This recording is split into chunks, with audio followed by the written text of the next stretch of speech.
تازہ ترین ویڈیوز کے لیے چینل کو سبسکرائب کر کے بیل آئیکن اور آل نوٹیفیکیشن پر کلک کریں تاکہ آپ کو ملے ہر اپڈیٹ سب سے پہلے۔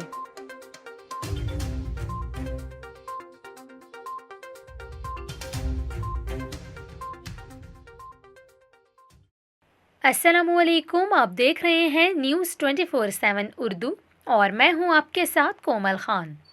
امید کرتی ہوں ناظرین آپ سب خیریت سے ہوں گے۔ ابھی آپ کو بتائیں کہ ملک میں مسلسل چوتھے روز 3000 سے زائد کورونا کیسز رپورٹ ہوئے ہیں۔ کراچی کی اگر ہم بات کریں تو کراچی میں بھی کورونا کیسز کی شرح خطرناک حد تک بڑھنے لگی ہے۔ وفاقی وزیر اسد عمر کا اس حوالے سے کہنا ہے کہ کراچی میں کورونا کے مثبت کیسز بڑھنا شروع ہو گئے ہیں، اسی لیے سب کو بہت زیادہ احتیاط کرنے کی ضرورت ہے۔ چیئرمین NCOC اسد عمر نے یہ بھی کہا، پاکستان میں اس وقت کورونا کے مثبت کیسز کی شرح برطانوی وائرس ہے جو زیادہ خطرناک ہے۔ کورونا کی پہلی لہر کے مقابلے میں وائرس کی برطانوی قسم 60% زیادہ مہلک ہے اور اس سے بچے بھی خاصے متاثر ہو رہے ہیں۔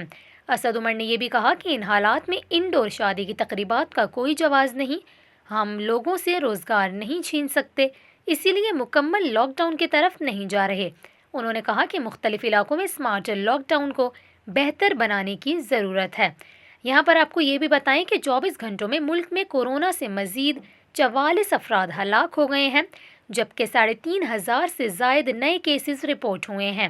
ملک میں کورونا سے مجموعی طور پر ہلاکتوں کی تعداد 13,843 ہو گئی ہے، جبکہ مجموعی کیسز 6,26,802 تک جا پہنچے ہیں، جبکہ فعال کیسز کی تعداد 31,107 ہو گئی ہے۔ NCOC کا یہ بھی کہنا ہے کہ کورونا مثبت کیسز کی شرح 8.7% ریکارڈ کی گئی ہے۔